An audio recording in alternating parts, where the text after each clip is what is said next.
In today's video, I'm going to teach you how to add a countdown timer in Notion. We'll use the simplest approach, embedding a third-party countdown widget so you get a clean, live timer without any code or complicated setup. First, create the timer on a widget site such as Indify, Widgetly, or Blocky.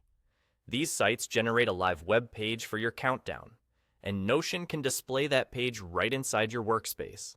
On the site you choose, look for the countdown or timer widget and open its editor. You'll usually see fields for the event name and the target date and time, plus design options.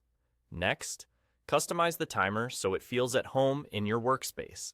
Give your event a clear title, then set the exact date and time you're counting down to. Pay attention to the time zone setting if it's available. If you're coordinating across regions, locking it to a specific time zone avoids confusion.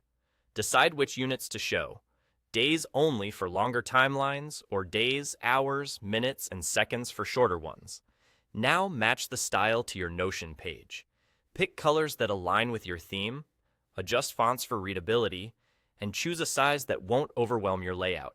If the tool offers a dark mode or transparent background, enable those for a cleaner look in Notion. When your timer looks right, copy the generated link. Most builders provide a share or embed URL. This is what Notion needs. You don't have to copy any iframe code. The plain embed link is enough. Make sure it's a public, secure link so Notion can load it. Open your Notion page and add the embed.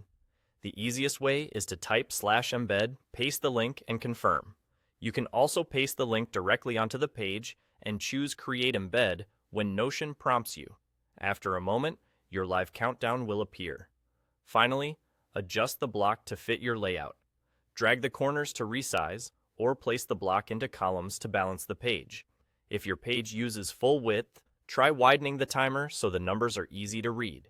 You can add a short caption under the block for context, like the event name or a brief note. If the text looks cramped, return to the widget settings to tweak fonts or spacing and copy the updated link.